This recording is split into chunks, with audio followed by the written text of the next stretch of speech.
Allah Bapa yang bertata di kerajaan surga, kami mengucap syukur Bapa atas kasih karunia-Mu yang Kau berikan pada setiap kami. Hari ini kami berkumpul Bapa, pada malam hari ini kami hendak belajar Alkitab. Kami hendak melanjutkan pelajaran buku 3 kami Bapa. Tolong bantu agar setiap firman yang keluar pada malam hari ini merupakan kebenaran firman yang berasal daripada Engkau saja Bapa. Tolong bersihkan hati kami dari pikiran-pikiran duniawi, dan biarlah Engkau memberikan tempat yang terbaik di dalam hati kami Bapa. Setiap firman-Mu dapat bertahta di sana dan dapat menjadi pelita bagi kehidupan kami. Bantu Bapak menambahkan iman kepada kami dan pertobatan lewat firman yang Kau tambahkan kepada kami. Dalam nama Yesus Kristus yang hidup kami berdoa dan mengucap syukur. Amin. Oke, hari ini saya buat bagi kasih karunia. Sebenarnya tuh kalau timeline-nya kita minggu lalu kan belajar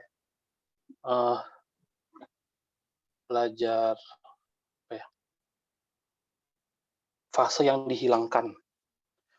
Harusnya hari ini belajar kenapa zaman hakim-hakim itu dihilangkan lebih detail. Tapi itu kita undur ke beberapa minggu lagi, karena takut nanti pas belajar buku 2 itu paling enggak harus sampai Yusuf lah, baru mungkin bisa kita lanjutin. Jadi sekarang saya mundur dulu, tetap belajar buku 3, kita akan belajar tentang perjanjian-perjanjian dan Yesus Kristus. Sharing.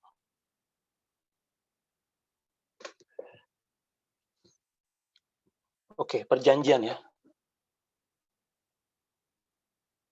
Kemarin tuh, kalau teman-teman ingat, kita belajar di awal-awal, sama di awal buku 2 juga kita belajar tentang perjanjian-perjanjian kasih karunia yang Tuhan berikan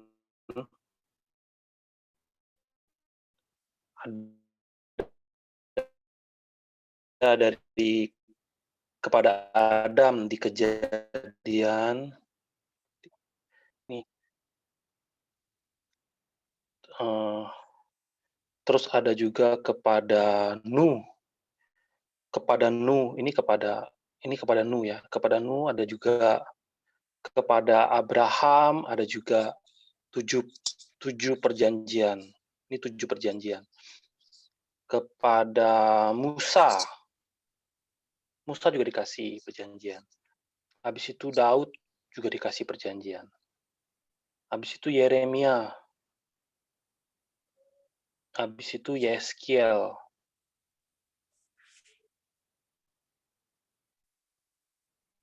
Nah, ini adalah perjanjian-perjanjian yang diberikan Tuhan. Perjanjian-perjanjian kasih karunia yang diberikan Tuhan. Nah, perjanjian ini diberikan Tuhan secara berdaulat, dimulai dari Allah. Memberikannya kepada manusia karena Allah mengasihi manusia. Kita pernah belajarnya. Itu di silent dong, siapa ya?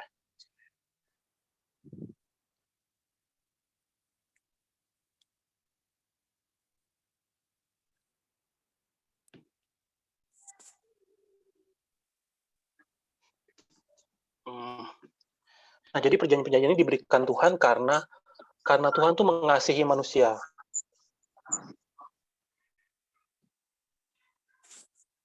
Tes. Huawei saya mute ya, karena suaranya double.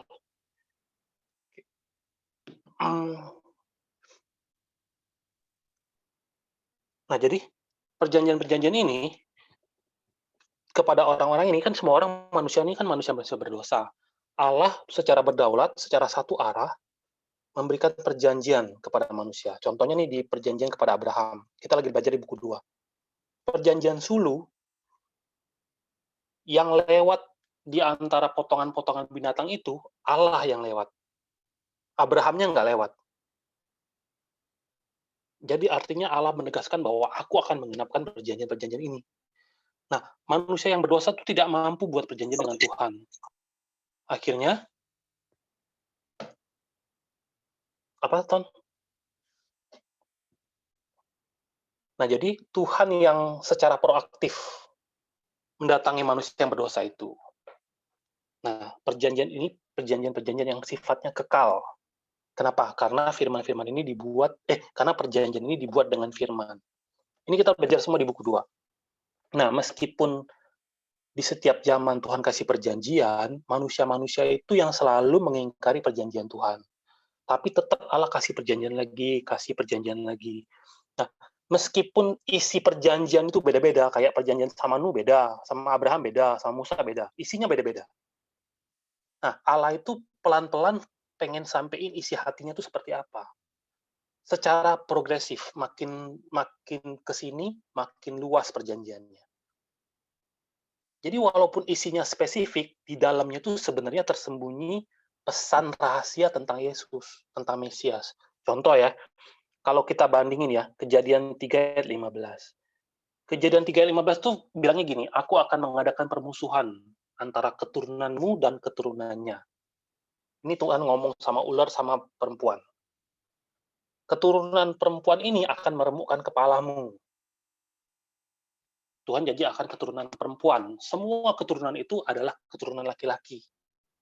Tapi kita tahu keturunan perempuan yang dimaksud di sini adalah Yesus.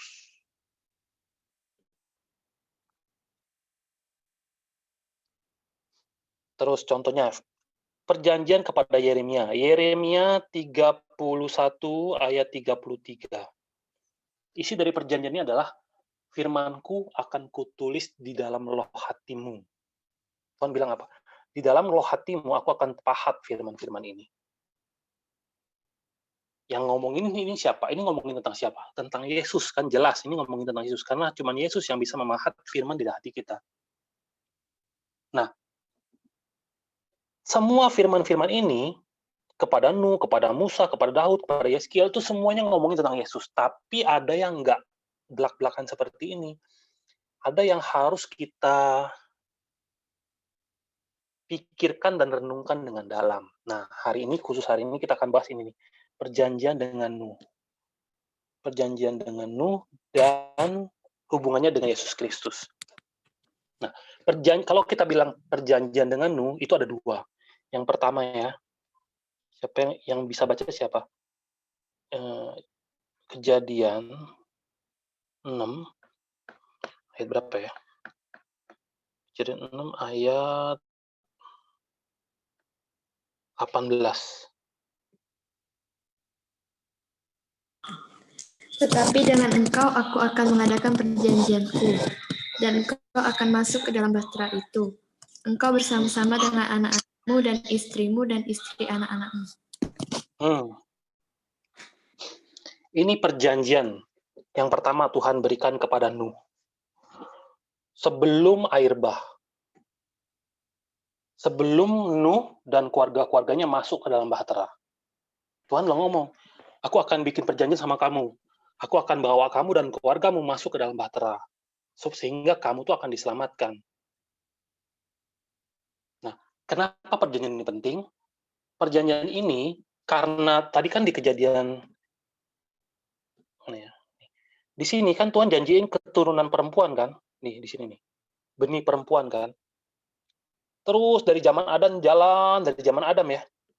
Sudah jalan 10 generasi, terus sampai zaman Nuh. Di zaman Nuh, semua manusia itu berdosa. Dan Tuhan harus hakimi dengan air bah. Tapi, kalau Tuhan hakimi semua, janji ini nggak bisa genap dong. Nah, oleh karena itu, supaya perjanjian tentang Yesus ini dapat tetap terjaga, lewat Set, Adam kepada anaknya Set, Enos, terus sampai ke Nuh, Tuhan kasih perjanjian ini. Makanya Tuhan bilang, kecuali Nuh dan keluarganya, aku akan bikin perjanjian sama mereka. Aku akan ada bersamamu dan keluargamu. Dan kamu akan masuk ke dalam bahtera itu. Jadi kamu tuh nggak kena penghakiman. Aku akan melindungi dan menjaga keluargamu, sehingga garis keturunan yang akan melahirkan Mesias itu tetap terjaga. Ini perjanjian pertama. Nah, sekarang yang kita akan bahas perjanjian yang kedua. Perjanjian yang kedua ini adalah perjanjian kepada Nuh setelah Nuh keluar dari bahtera. Setelah Nuh keluar dari bahtera. Kejadian 9 ayat berapa ya? Kejadian 9 ayat 9 ayat 9 sampai panjang nih. Sampai 18, jangan.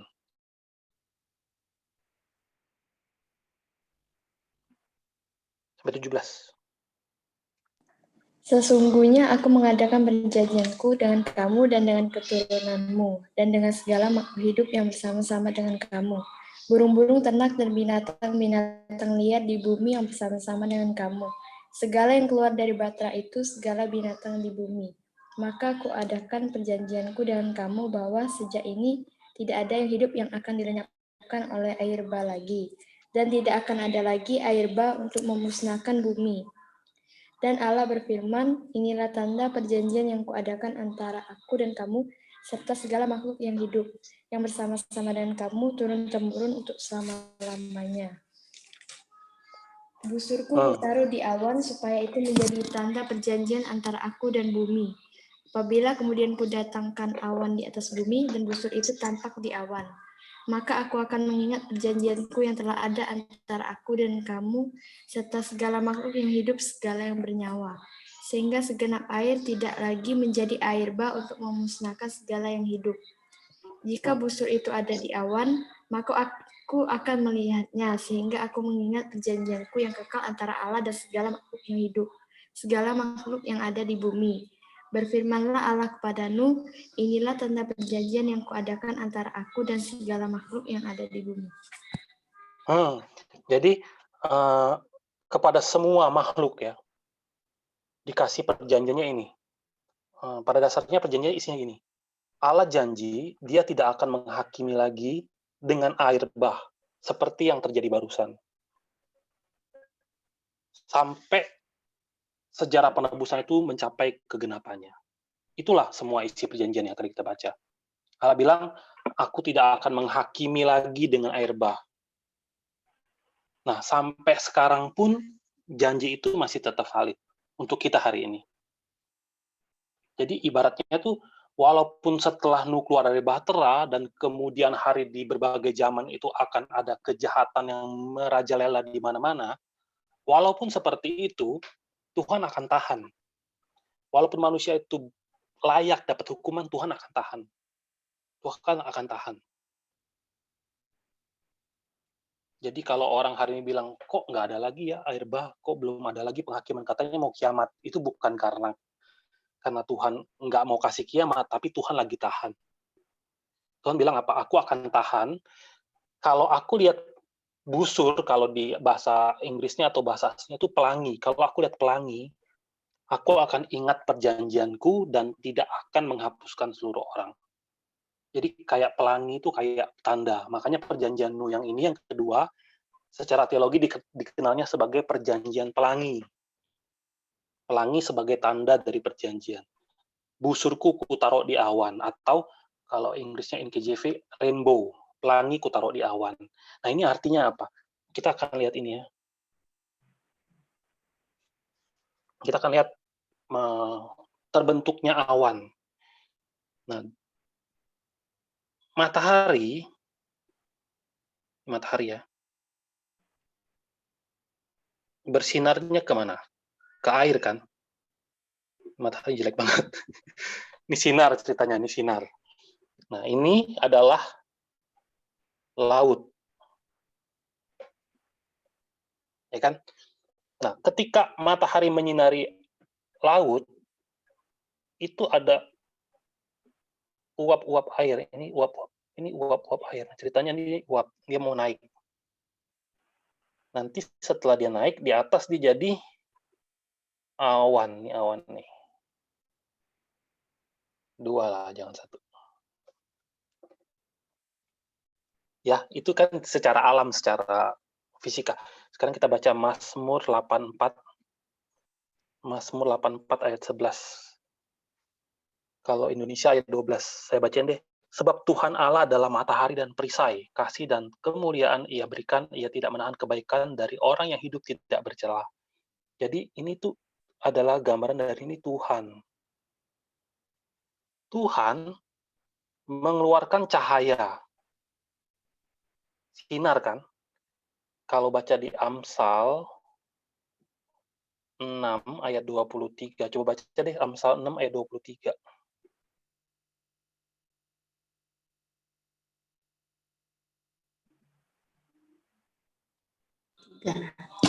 Karena perintah itu pelita dan ajaran itu cahaya, dan teguran yang mendidik itu jalan kehidupan. Nah, ini nih ceritanya ini ajaran nih. Jadi Tuhan kasih ajaran kepada air. Air laut kan, ini ceritanya air banyak banget nih. Air ini apa? Kalau baca Wahyu 17 ayat 1 dan 15. Saya bacain ya, Wahyu 17 ayat 1. Lalu datanglah seorang dari ketujuh malaikat yang membawa ketujuh cawan itu dan berkata kepadaku, mari ke sini, aku akan menunjukkan kepadamu putusan atas pelacur besar yang duduk di tempat yang banyak airnya.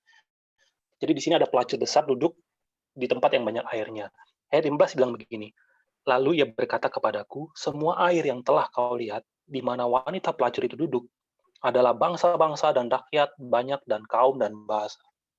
Jadi seluruh bangsa yang ada di dunia ini, seluruh rakyat dan seluruh kaum dan seluruh bahasa yang ada, Tuhan lihatnya cuma apa? Ini mah cuma laut doang nih, tempat pelacur duduk. Gambaran apa ini? Dunia dosa. Dunia dosa. Ketika Tuhan memberikan firman kepada orang-orang berdosa, mereka pelan-pelan naik nih. Kita belajar kan waktu air itu dipanaskan, yang naik itu cuma airnya doang. Seluruh sampah-sampah, debu-debu itu semua ketinggalan di bawah, ketinggalan di laut. Jadi air yang murni itu yang naik. Nah, waktu dia naik nih, itu nggak langsung naik sampai ke sini, nggak langsung naik sampai ke awan ini. Pertama-tama ada proses perjalanan yang panjang di sini nih. Ada perjalanan yang panjang. Di perjalanan yang panjang ini bisa dianggap ini hanya sebagai apa nih, uap atau kabut. Kalau baca di Ayub ya, Ayub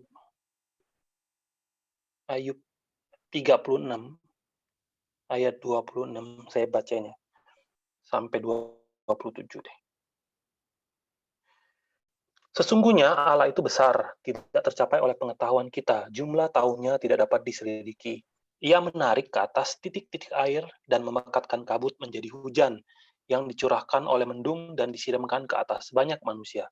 Sampai 28 nih, ternyata. Dia menarik titik-titik air. Jadi lewat ajaran Tuhan, orang-orang dari dunia dosa itu Tuhan tarik. Lama-lama uapnya tuh jadi awan, jadi hujan. Ya kan? Nah, ini proses apa? Ini proses Tuhan pisahin. Tadinya dia di bawah, air-air yang di bawah, sekarang jadi air-air yang di atas. Jadi yang mau Tuhan sampaikan apa? Orang-orang yang menerima ajaran atau menerima firman dari Tuhan, harusnya posisi mereka tuh secara rohani adalah awan. Nih, awan nih.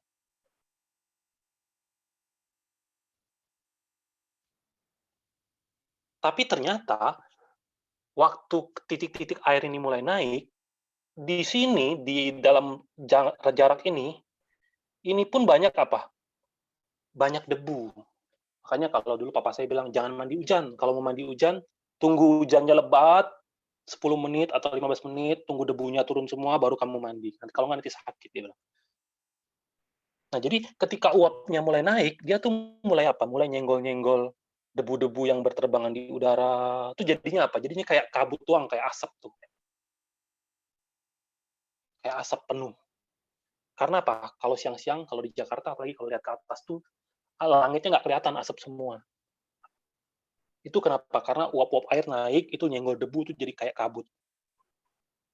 Makanya kalau baca di Efesus 6 ayat 12, Efesus 6 ayat 12, karena perjuangan kita bukanlah melawan darah dan daging, tetapi melawan pemerintah-pemerintah, melawan penguasa-penguasa, melawan penghulu-penghulu dunia yang gelap ini, melawan roh-roh jahat di udara. Jadi bukan ngomongin kalau di udara kita ini banyak roh jahat, bukan. lagi ngomongin posisi kita ketika kita mulai naik untuk jadi awan itu banyak gangguan juga. Ini banyak gangguan juga. Nah, jadi kalau begitu apa sih awan? Awan ini apa sih? Kalau kita baca ya Daniel 7 ayat 13. Daniel 7 ayat 13.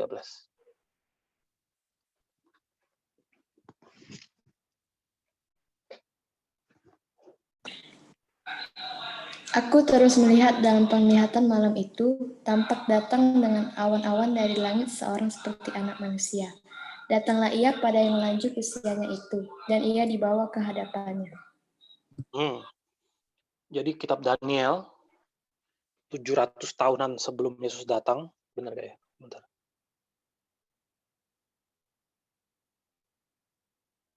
Pembuangan kedua. Ya, 600-an gitu ya. 600 tahun sebelum Yesus datang, dia bilang, akan datang dalam awan-awan. Ini dalam awan-awan. Awannya itu kalau dalam bentuk Inggris itu clouds, pakai S. Jamak artinya ya. Dalam awan-awan itu akan datang seorang yang seperti anak manusia. Sekarang Matius 24 ayat 30. Nah, ini Yesus yang datang, Yesus yang ngomong.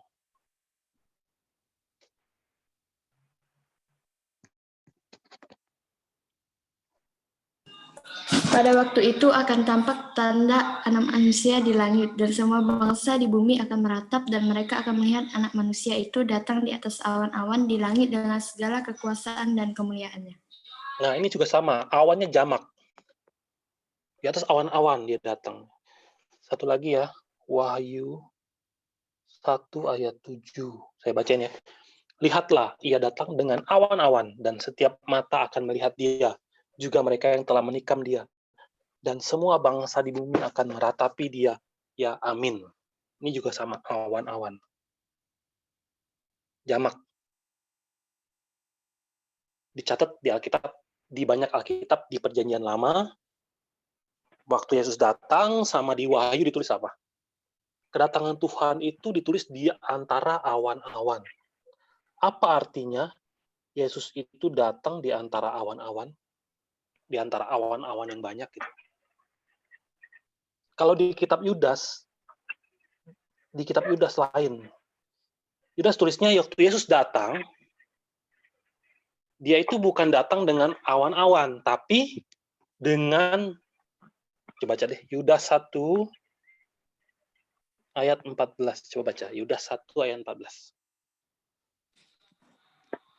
Juga tentang mereka, Henok, keturunan ketujuh dari Adam, telah bernubuat. Katanya, sesungguhnya Tuhan datang dengan beribu-ribu orang kudusnya.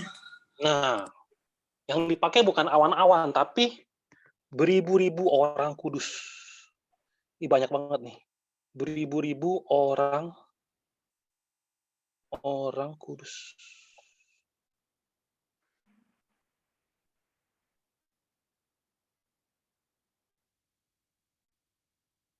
Orang-orang kudus yang telah berubah, itu siapa yang nelpon?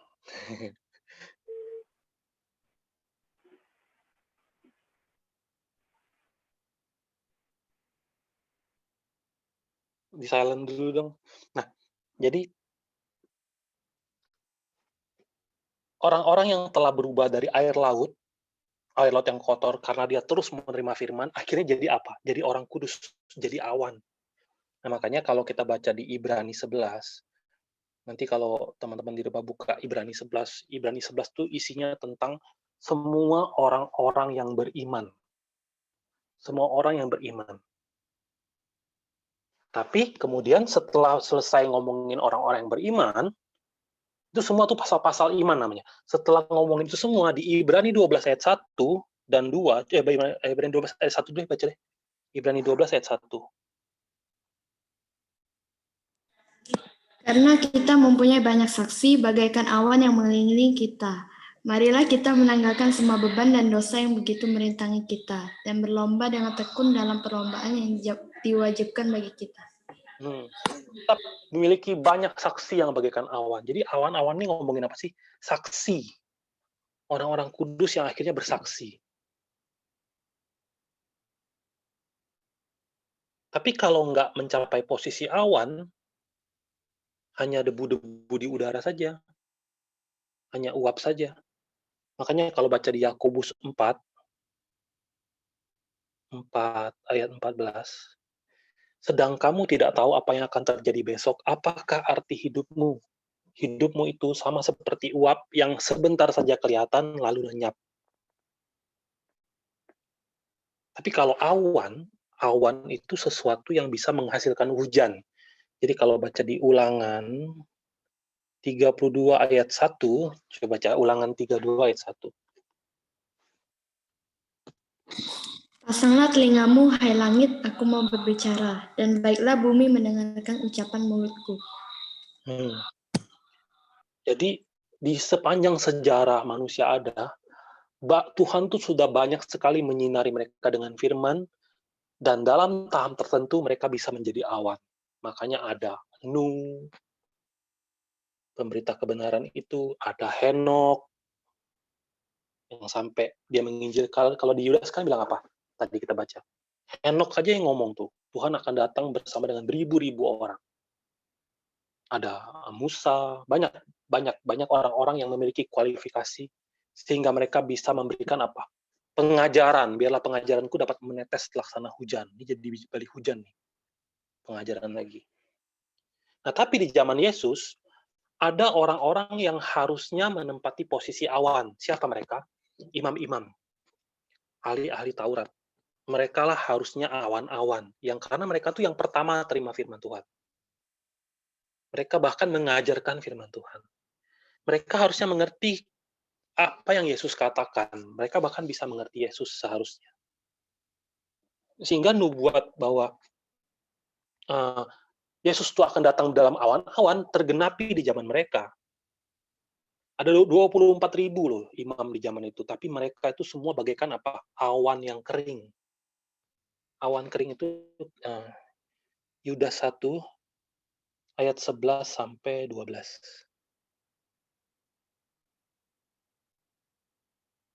Coba baca 11 sampai 12. Celakalah mereka karena mereka mengikuti jalan yang ditempuh Kain, dan karena mereka oleh sebab upah menceburkan diri ke dalam kesesatan Bileam. Dan mereka binasa karena kedurhakaan seperti Korah. Mereka inilah noda dalam perjamuan kasihmu, di mana mereka tidak malu-malu melahap dan hanya mementingkan dirinya sendiri. Mereka bagaikan awan yang tak berair, yang berlalu ditiup angin. Mereka bagaikan pohon-pohon yang dalam musim gugur tidak menghasilkan buah. Pohon-pohon yang terbantun dengan akar-akarnya dan yang mati sama sekali. Ini belum sampai posisi awan yang di sini nih, yang punya air. Belum. Mereka tuh cuma kesini-sini doang nih. Awan tanpa hujan katanya. Harusnya Yesus tuh datang bersama dengan awan-awan. Kan Daniel bilang tuh di sini. Akan datang dalam awan-awan. Tapi ternyata awan-awannya awan-awan kering semua. Nah, satu lagi di Alkitab, tadi kan ngomong bahwa Tuhan datang dalam awan-awan. Awan-awannya banyak. Sekarang kita baca Wahyu 14. Wahyu 14 ayat 14 dan Wahyu 10 ayat 1.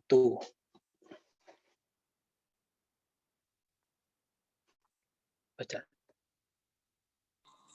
Dan aku melihat sesungguhnya ada suatu awan putih, dan di atas awan itu duduk seorang seperti anak manusia dengan sebuah mahkota emas di atas kepalanya dan sebilah sabit tajam di tangannya.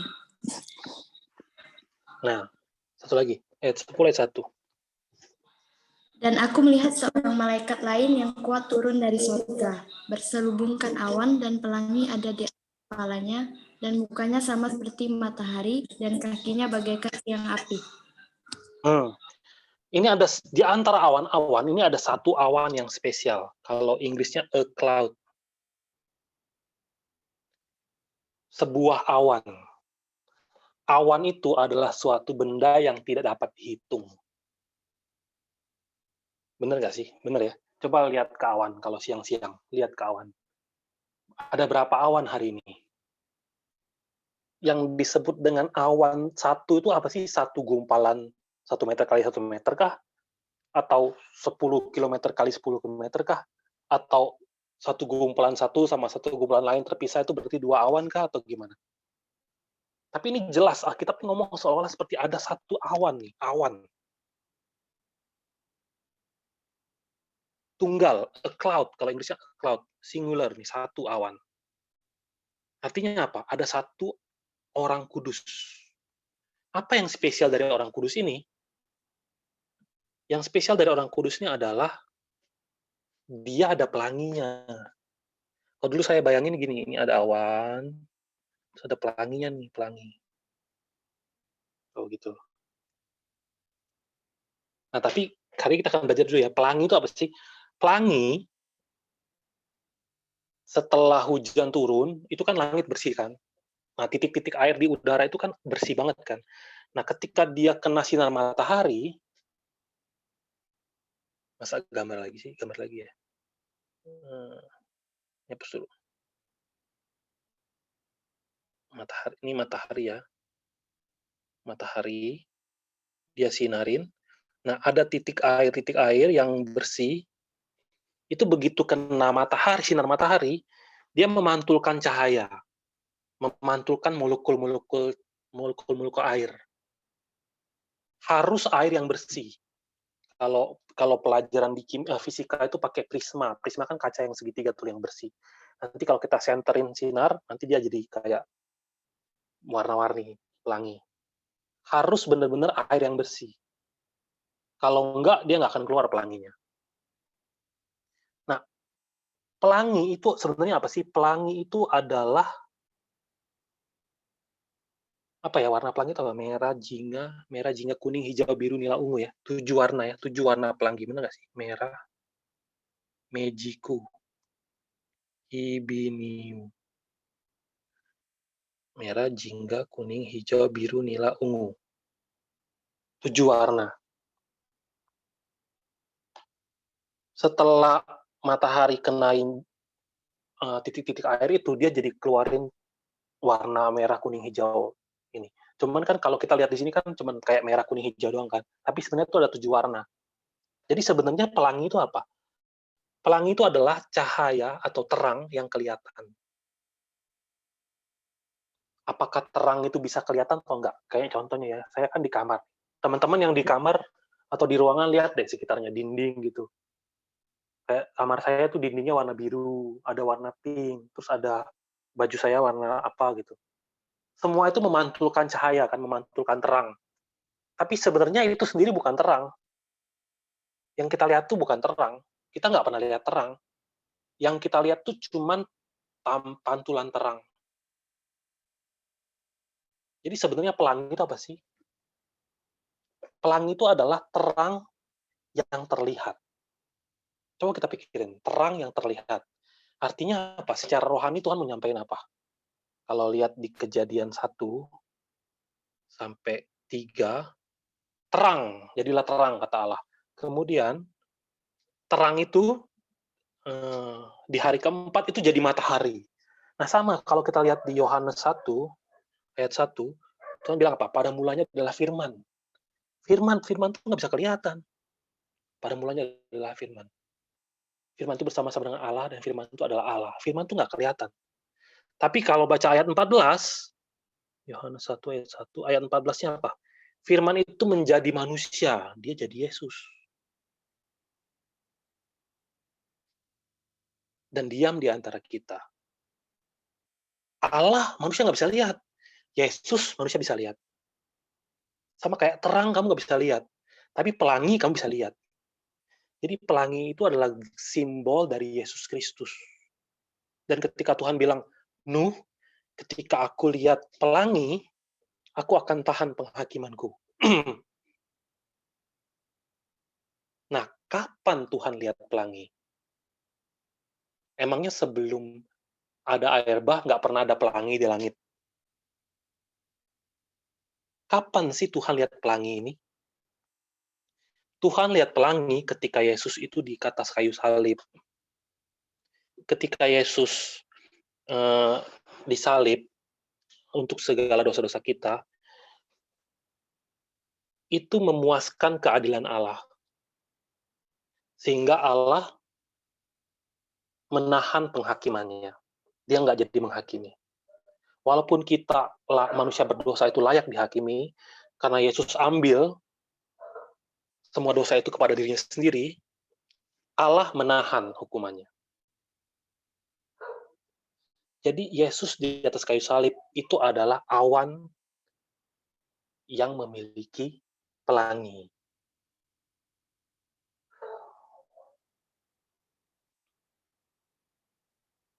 Ingat ya, jadi ketika Tuhan bilang, busurku taruh di awan, ini jadi tanda. Kalau aku lihat pelangi itu, aku nggak jadi hukumin manusia. Aku nggak jadi menghakimi manusia. Nah, ketika Yesus disalib, Tuhan lihat, pelanginya aku udah lihat.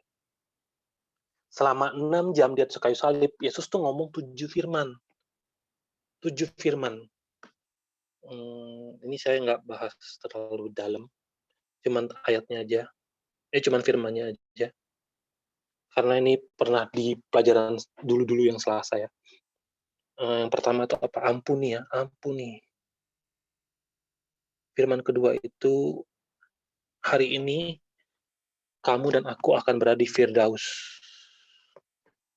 Ketiga itu, ibu ini anak ya, ini antara ibu dan anaknya. Terus ayatnya catat deh, Lukas 23 ayat 34. Ini Lukas 23 ayat 42.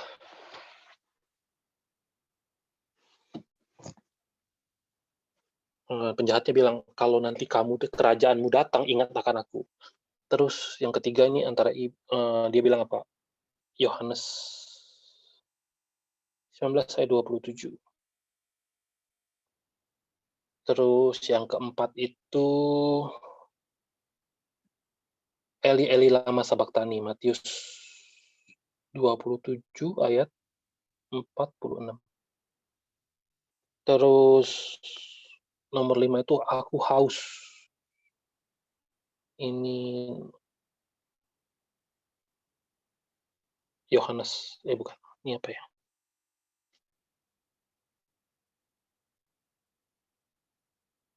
Nanti skip dulu. Nggak kecatat ayatnya. Yang keenam itu Yohanes 19 ayat 30. Yang ketujuh itu ke dalam tanganmu kuserahkan nyawaku. Ini.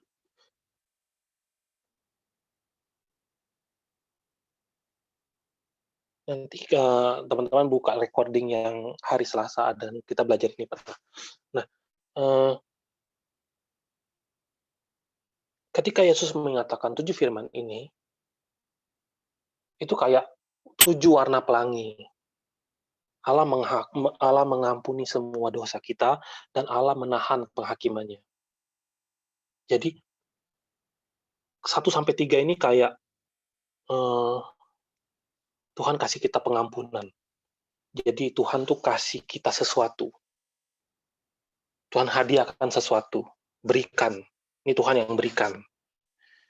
Kalau ini Tuhan yang ambil dari kita. Tuhan ambil dari kita.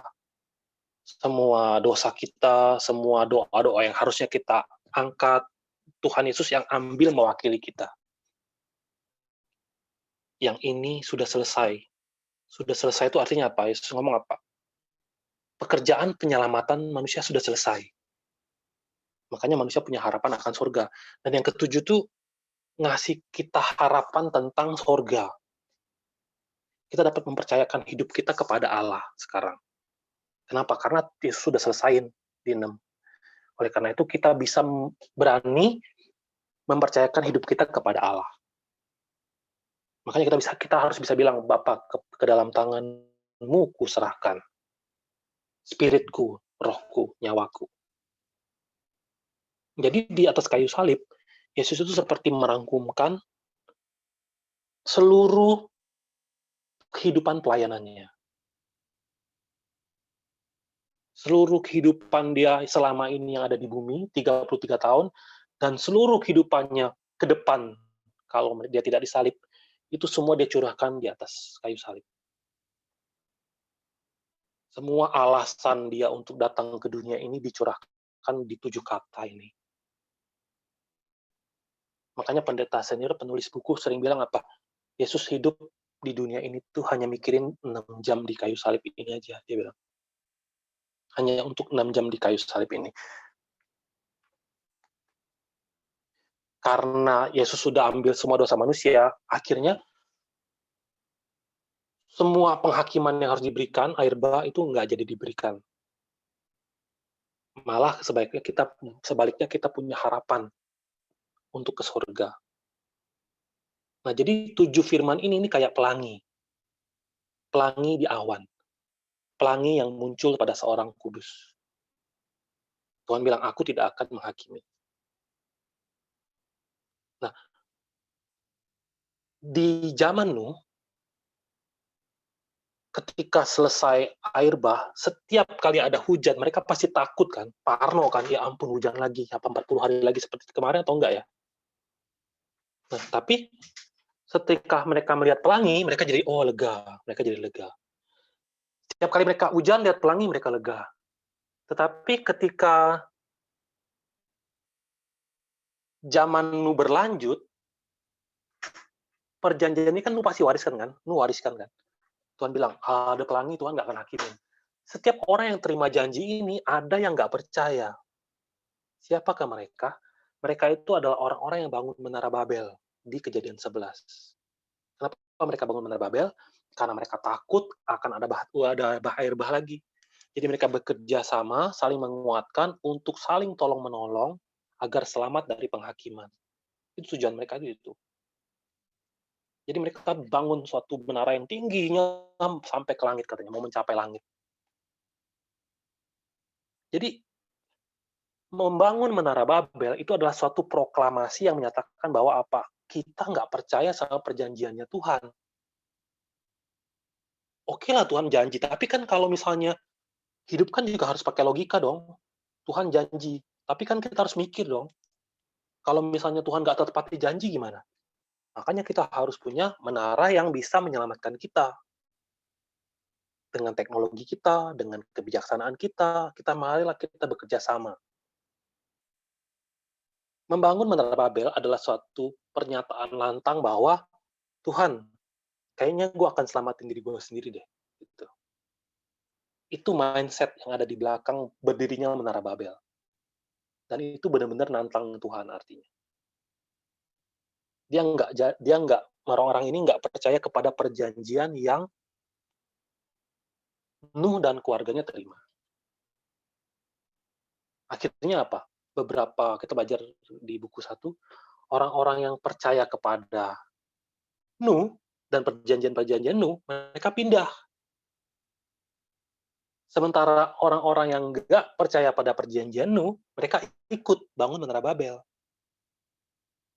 Nah, di antara orang-orang yang tinggal, itu ada keturunan Nuh langsung. Kita sudah belajar kan, termasuk Abraham, papanya, semua 5 generasi di atasnya itu semua tuh orang-orang yang tinggal. Pelek, Rehu, Seruk, Terah, itu semua penyembah berhala jadinya pada akhirnya.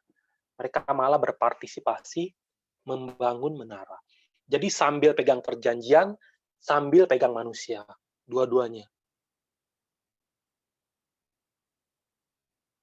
Nah, sama seperti hari ini kan, kita orang-orang yang percaya hari ini, harusnya pegang apa? Pegang pelangi. Jangan pegang Menara Babel. Jangan mencari kesatuan manusia. Banyak sekali di zaman ini, orang-orang itu punya iman, tapi juga saling mengandalkan. Saling mengandalkan, akhirnya apa? Saling kecewain satu sama lain, akhirnya apa? Bubar. Kita harus pegang pelangi, janji Tuhan.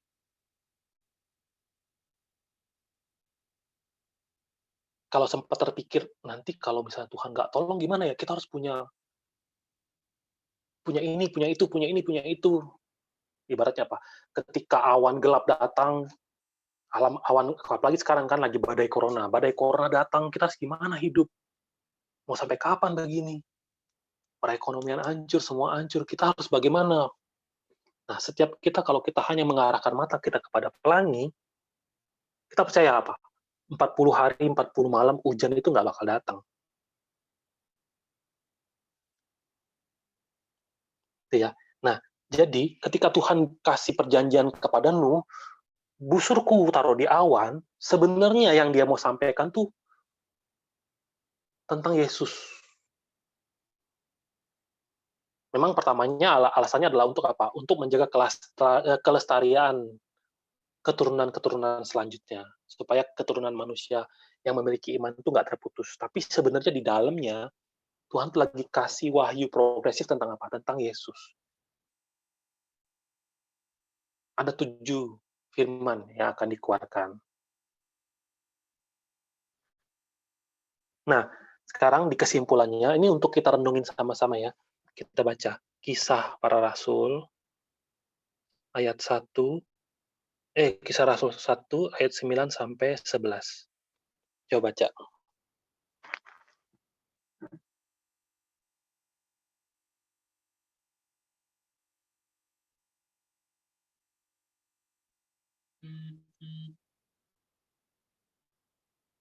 Ada yang bisa baca? Kisah 1. Sesudah ia mengatakan demikian, terangkatlah ia disaksikan oleh mereka, dan awan menutupnya dari pandangan mereka. Ketika mereka sedang menatap ke langit waktu ia naik itu, tiba-tiba berdirilah 2 orang yang berpakaian putih dekat mereka, dan berkata kepada mereka, "Hai orang-orang Galilea, mengapa kamu berdiri melihat ke langit? Yesus ini yang terangkat ke sorga meninggalkan kamu, akan datang kembali dengan cara yang sama seperti kamu melihat dia naik ke sorga." Kan malaikat bilang, Yesus ini, dia akan datang dengan cara yang sama. Seperti kamu melihat dia naik ke sorga. Apa cara yang sama? Kalau baca ayat 10, ayat 9, awan menutupnya dari pandangan mereka. Waktu dia datang, waktu dia pergi, awan itu menutupin. Maka waktu dia datang, awan pun akan nutupin. Yesus itu akan datang dengan awan. Awannya nutupin. Naik awan, misalnya orang bilang. Naik awannya seperti apa? Kalau film komik zaman dulu ada Dragon Ball tau nggak? Dragon Ball. Nah, dia naik awan tuh, awan kinton. Dia bisa kemana-mana naik awan itu. Atau seperti apa? Yesus itu, nah ini renungin aja sama-sama ya. Ketika datang kembali, semoga kita bisa lihat pelangi yang tersembunyi di balik awan itu.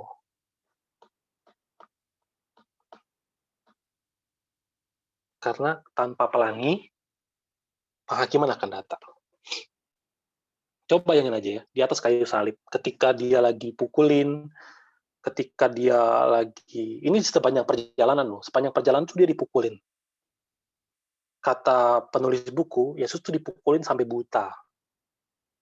Sampai buta, semua giginya tuh pecah, patah, telinganya tuh tuli waktu dipukulin. Gendang telinganya tuh pecah. Dia dipukulin, dan setiap kalimat yang keluar dari mulutnya itu adalah ampuni, ampuni. Ampuni. Dan firman yang kedua, setelah salah satu orang yang disalib itu bertobat dan berkata, Tuhan, ingatlah aku kalau kau datang dan kamu datang dan dalam kerajaanmu. Terus dia bilang apa? Hari ini juga kamu dan aku akan berada di Firdaus.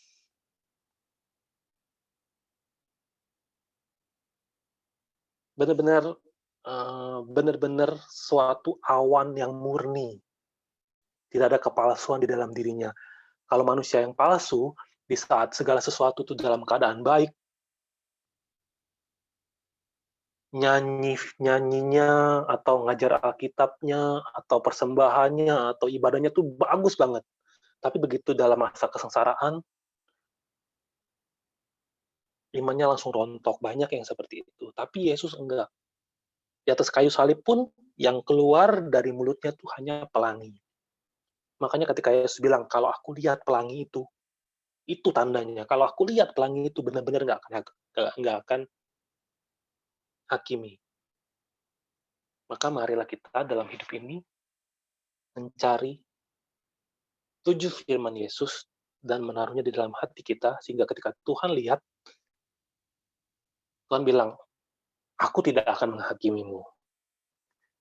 Nah, itu tentang perjanjian kasih karunia, khususnya perjanjian pelangi dan hubungannya dengan Yesus Kristus. Pelajaran kita sampai di sini. Ada pertanyaan nggak?